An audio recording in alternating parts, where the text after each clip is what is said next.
G'day, my name is Joel Rasmussen for Southern Cross Combat, and today I'm talking to the challenger for the bantamweight eternal title. Joining me from the sauna or the steam room, Mr. Alan Philpott. Alan, thank you so much for joining me today. How is it? Is it a sauna, a steam room? Where are you at the moment? Yeah, it's an infrared sauna at Sydney Sports Recovery here in Malabar. They're one of my sponsors, so they look after maintenance in the body.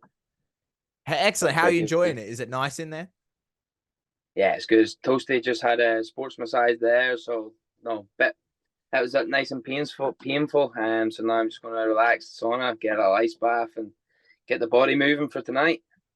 Excellent. I'm glad to hear that. As a journalist, I try to make the people I'm interviewing feel as comfortable as possible. You may be the most comfortable man will ever speak to. Yeah, I'm good, bro. I'm good to go anywhere, anytime. Excellent. I'm glad to hear that. So not only are we in the we're in the sauna today after the massage. I also saw doing a photo shoot this morning. How was that this morning? Yeah, What was that for? yeah, it was good. No, one of the sponsors, Arm Sports, that are in Bali. They sent me over some new training attire and a nice new kit bag and stuff. So, got a lot of photo shoot organised for them. Which was good. No, makes you train a little bit harder when the camera's there as well. So, got got a little bit more out of my session than usual. That's always good, especially as we're entering the fight. So along with you're training out of the Lions Den at the moment, correct? Yeah, that's correct. Lions Den Academy, under Luke Pizzuti, and then I do me striking under Johnny Barabena, Barabena Martial Arts. And along with that, you're also coaching at your own gym as well. So it's not. I don't have my own gym. I've got my own little team. It started. Funny enough, it started. I was just doing the personal training 1-to-1s, and then obviously I needed to. Like I came at the crossroads of what's happening in my career last year. Things weren't going too well, and it was like, do a coach, do a fight. Need to pay bills. I'm in Australia too, so I don't have my mum or dad to help me there. So I was like, right, look, I need to coach to make a bit of money, but I can't make it my priority. So I spoke to a few of the my clients and people that I trained and asked them if they would like to do a group session, bit cheaper for them, more convenient for me. And then I end up went from one session to two sessions, and now I've got myself a little team that's competing on the local circuit, like the grassroots, the tournament levels. No, so that's good. They all like most of the guys I train also train at like other gyms as well. So like that's why I selected times outside of their timetables, because I also have my own training. And like I say, this isn't my priority. This is just something on the side, which is it's started to take off. So maybe look at expanding a wee bit more later in the year and seeing where we end off. Oh, that's very exciting. I'm very excited to hear that. How is it Yeah, some being? good things. Oh, sorry. Continue. So, yeah, sorry, no, just no. Like I say, that it's starting to lead to other good things, and me and another coach were sort of talking and seeing maybe if there's a way that we could come together and make the team a full time thing where through the week the other coach sort of looks after them, and then at the weekends and maybe some mornings or something that I can step in and do my bit too. So, like I say, the priority for me now is the fighting. Everything else just has to cater for that. And How is that being a fighter, having that coaching role? How does that benefit you as a fighter? yeah, so like it has its pros and cons. Like especially, for years I was like in a lead coach role sort of thing. Like when I first came to Australia, I was doing a lot of coaching and trying to manage my own career, which wasn't ideal because it was like I was too busy focused on getting everybody else ready. When it came to my time, I was putting too much energy in everybody else. I was still training hard and doing it, but there was no one like picking up my faults or what I'm doing wrong. So then, no, I had to step back from my league coaching role as such and go to gyms where I could help coach, like I said, get a bit of money, and then obviously concentrate on myself. So it's about finding that balance to do enough where I still can coach on the side, because coaching's good. I love coaching. I'm a pretty good coach. It pays the bills, and it also gives me enough freedom where I can train full time and pursue my own career. So mentioning it there, and you mentioned it earlier. and any keen listener will be able to hear you are a Northern Irish gentleman. Uh, Yeah, what or say, yeah. what brought you, aside from the plane, what brought you over to Australia? I actually had a fight on ACB. ACB at the time were the third biggest promotion in the world. So they brought me over to fight on a card in the Gold Coast, their first card, and then had a little holiday and just decided I wanted to stay here. So I just stayed, went to New Zealand, got a different visa, came back, worked a bit on site, got a coaching job, and yeah, just pretty much winged it from then. Just decided to stay. Came for a fight and a holiday and decided to stay. And 6 years later, I'm still here. Do you get a chance to go back to Northern Ireland and see the family often? Yeah, I've been back a couple of times. No, obviously I helped Josh Coolaball, like I'm his main training partner. So like when he fought in Singapore after there, I went home, and when he fought in London after I was there with him, I went home as well. Been home two other times for like weddings and stuff, but no, maybe 4 times in 6 years I've been home. So it's not, no, I don't miss it, to be honest, bro. I don't really miss home at all. I miss the people, but that's about it. So you're a guy with heaps of experience, an incredible, a deep record spanning back to Northern Ireland, fighting in one Yeah, in Southeast Asia, on Australia. yeah. I feel Japan, Poland. Japan, yeah, all over, and I think that is super unique that you've seen fighters from all over the world. What Yeah. is that like when you go to new places and new regions? What is it like to kind of get a look from all the different scenes? Yeah, it's really cool, bro, to be honest. Like, see, just the way, like, it's nice to see, like, how different fighters from different nations and that, like, live their life and train for fights and get ready and stuff. It's, no, you'll always pick up something too. There may be something that, no, I might find they're doing that might benefit me, and vice versa. They might do things that reassure me that I'm doing stuff right because they're not. But yeah, it's just the different cultures and different lifestyles, and like for years I was like, because I had no money and stuff, I was sort of half victim mentality, and then like since turning around and being a lot more positive and thinking clear, I'm like, fuck man, like the places I've got to go, the things I've got to see, and the people I've got to meet, like there's not enough money in the world could get to pay that. Do you know what I mean? So it's like I've got mad experience, and I'm still pretty young, and I've definitely had a good life through the martial arts and MMA fighting. To be fair, like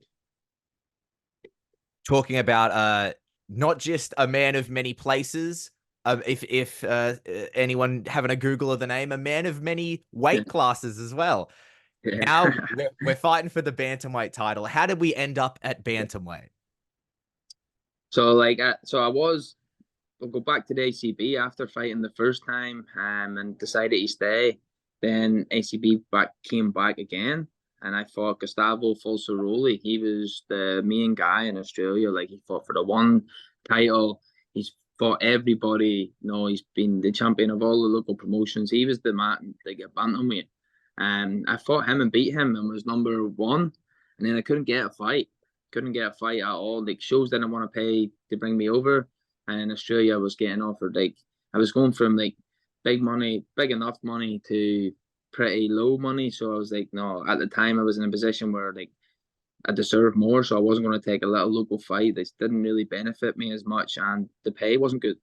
No, it's not about the money, but it is in a way, of course, the only on. So yeah, I couldn't get a fight for a long time, maybe over a year, and then I went to the One Warrior series, um, tryouts, got signed then, and then but because it was you weigh in hydrated, so like I went from fighting from 61 and a half to like, I was weighing in and fighting at 66. So then just started developing and growing and getting bigger. And then obviously COVID and stuff slowed things down, got bigger. And then we just decided, no, let's try featherweight. And I tried featherweight and it didn't work out. So no, the camps were a lot easier. I felt that going back to bantamweight, it's a longer camp, which means longer time to be focused. And no, it's a harder challenge. And like you're hungry, you're physically hungry, but you're also I'm pushing myself to the limits. Like so, I'm getting more mentally ready for the fight as well. And no, we tried it. It worked out the last one.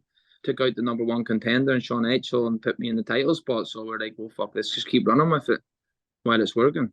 This is the, I feel like this is the division for me. Like I say, the longer preparation means the more discipline and the more focus. Talking about that mentality going in, and you talked about a little bit earlier, how there was just before this opportunity, essentially, it was a bit more of a rough patch in your career. You're fighting at featherweight, Yeah. and there was, and it wasn't, things weren't going your way. You've talked about mental fortitude you've gained since moving to bantamweight, switching gyms. What has that been for you? Yeah, really good. Like I say, it's the way Luke runs his sessions and his style of fighting, like really, no, I really connected to that. I like it. I like what he's doing there. I feel that I get the best out of my game the way he coaches and his style of fighting. Like I said, there's more bodies. Like every round is challenging, whether it's on the feet, grappling, wrestling, whatever. There's no one person in there that's better than everyone everywhere. Do you know what I mean? So that's a massive, because like when you go in to grapple, like if you know you're not ever just going to be able to take it easy and dominate, because every round's challenging, and the same as the striking, the wrestling, the MMA rounds were being shark tanked. Yeah, it's been a real game changer, and I feel like it's like going there and that type of training and being in that environment. It's a little old school gym. It's like a little fight gym. You get the smell. It's only small. You know, it's really, it's good. Like it's I feel good there. I feel it near enough. It's like it's my home from home. I mean, it's fair. It's the closest gym and the closest style of coaching that I came from.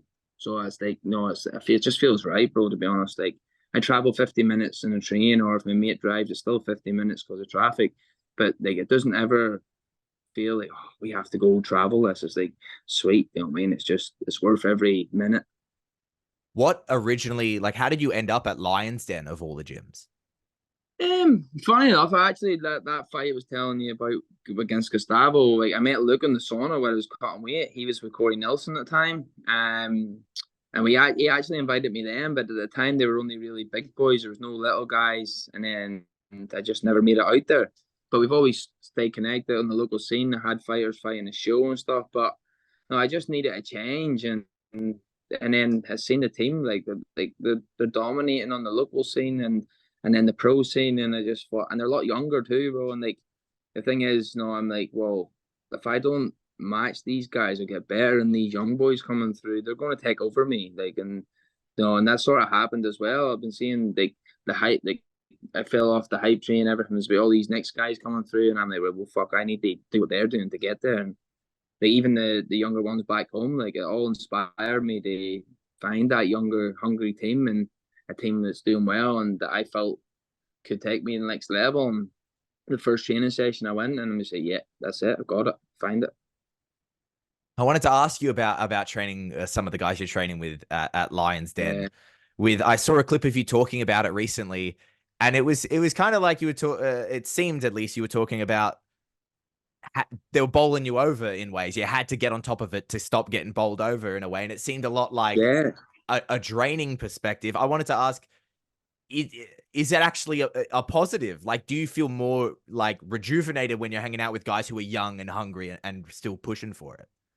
Yeah, bro, when I first went out there, like I was half getting my ass kicked. You know what I mean? I was coming away thinking like, fuck, like, wow, like these boys are some of these boys, like I've got one of my training partners, Jai Stadden, like he's never fought before when I first joined there. And he was double legging me across the room. He was gassing me out, and I'm just like, I'm fucking 50 odd fights deep, fighting for world titles, fighting all over the world, and like these boys are like getting over me, and I'm like, how's this happening? So it just made me go, fuck that, I can't let that happen anymore. So it made me dig deep and push, and so I'm the one like fucking doing it to them. And like I say, but now it's the point where if I'm in there sore and tired, I'm not feeling it, I'm getting my ass kicked, bro. And like I say, if you're not moving with the times, you're going to get left behind. And these younger boys are the next generation. They're doing things and they're better at at their age than I was at that age. So I'm like, I need to, like I say, do what they're doing to get to where they're at and maybe a bit further, because obviously I'm at the top of the chain. So I'm doing what I'm doing and they're doing.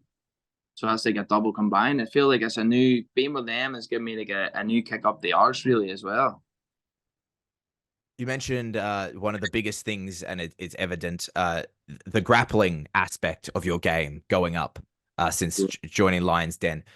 And when we talked about that featherweight run that didn't go your way, to have all of those fights, those 4 fights, be a loss by submission, and then to come back and get a win by submission.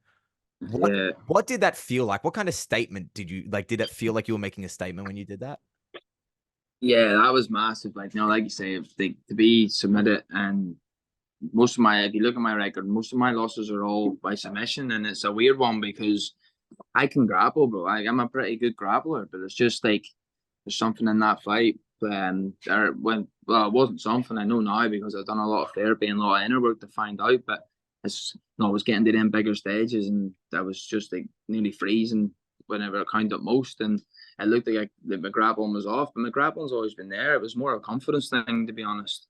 Um, but then going to Luke, like that's Luke's thing is you have to mix it up everywhere. You have to be able to fight everywhere.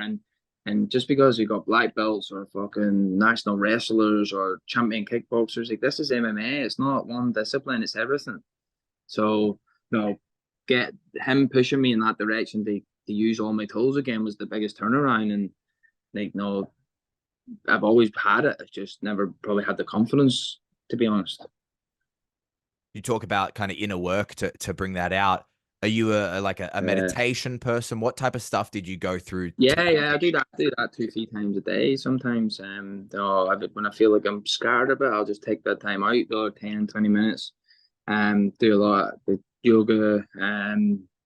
No, so I actually went to like I go to therapy. After that last fight with Abdallah, like I was lost, man. Like I basically retired in my head, and I was like, "What's next?" Like I knew I was coaching, but I didn't feel satisfied. I knew there was something else, so I started some inner child therapy. Like going back, trying to recognize my feelings, recognize the patterns, trying to understand why like the same things keep happening. It was always the big fights. It's like when I got a job, it was like, oh, I was sweet working for a month, and then after a month, I like lost interest and my work ethic dropped. Relationships seemed had good girlfriends and partners, but it always seemed to just not work out, and the same thing sort of happened. So yeah, it was just like trying to understand myself and do a lot more positive things and let go and stop holding on to so much, bro. That was a big turnaround for me as well. And since doing that, it's just made me fully focus on the fighting and give me more mental space to digest things rather than having fucking all that shit going on in your head. To go from feeling like, you may want to hang up the gloves and walk away from the sport to coming back and getting that victory, what made you want to come back to the sport? I went home after Josh's fight in London. Josh fought in London, saw him and had, and after being so when I went to London, it was like you got the sort of the government body or whatever it is. They help the UFC, so they're the ones that make sure the fighters are where they are and there's no cheating and all that stuff. But they were all the ones that done because it was in London, and they were the ones that used to do it on the shows that I came up on. So I'm going over there, and like Josh is the one in the UFC, and you got all these men walking up to me, hugging me, and speaking to me, and handshaking, and saying, "Fuck, so good to see you," and that. And it just made me remember who I was and what I'd done. And then after that, I went home, and same thing happened. Like I went to a local show, and we like with my old coach, and I used to be the assistant corner man. I called the apprentice because I was his helper. So I used to fucking. I went to the show with him.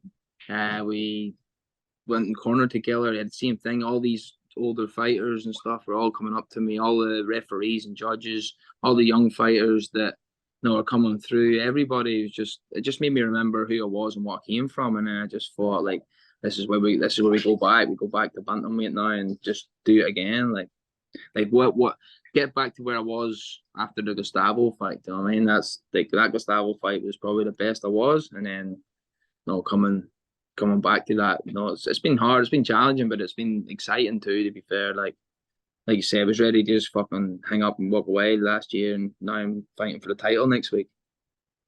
Talking about fighting for that title, you're a man who has fought for many titles and won many titles around the world.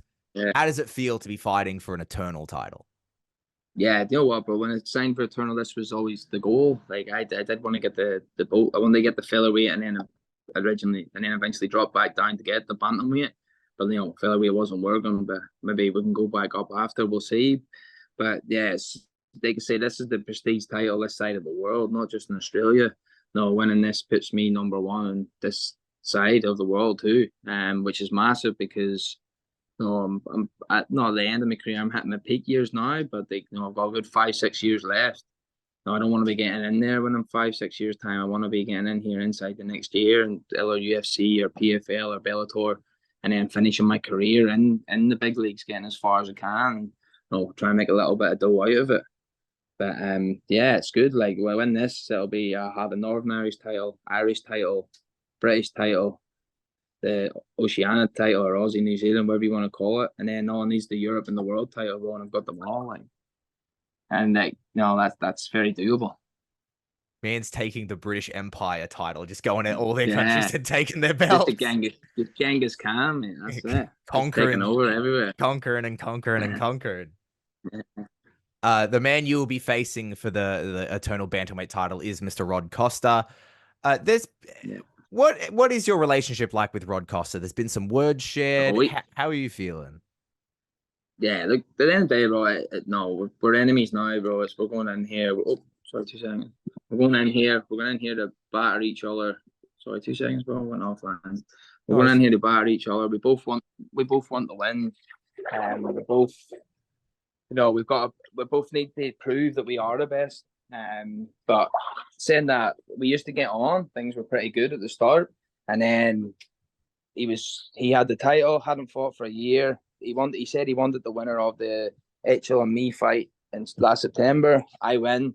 I say, right, let's get it. And he just disappears. And, at my stage of where I'm at in my career, bro, it's very critical because, like I say, I'm not a little spring chicken who's got 10, 20 years. I've only got the 5, 6 years left. And I want to get there as quick as I can so I can make a good run. And he's holding me back. So I took that offensive, to be honest, bro, and it made me want to punch his head in even more. And then when he didn't start responding, I needed to be vocal so people knew that who he was and what he was doing. And that was, for me, it was running away. Alan, I thank you so much for your time. I have 2 more questions for you. I do appreciate you talking to me today. No worries. Appreciate you, man. Absolutely. If fans go and they check out your Instagram, they find a quote in the bio. They find, "I didn't choose this life chose me." Yeah. And I wanted to ask, what was it about that quote that you felt to put in your Instagram? You know what, bro? So my last fight, I used the song Rambo. It was a remix song and it came out, and then he says it. And whenever I listened to it, right, I was trying to find an entrance song, and then whenever I heard that song, it's like I could have been on a pitch doing rainbow flicks and stuff, basically talking about what you could have done, but you didn't. You end up doing this, and that life chose you, and that's basically how I felt. Like when I tried to walk away from the sport, I couldn't because I didn't know what else to do. There was nothing else I could do. There was nothing else I wanted to do, and I feel like the sport got me. Like this is what's given me a life and a path. Yeah, and that's pretty much it, bro.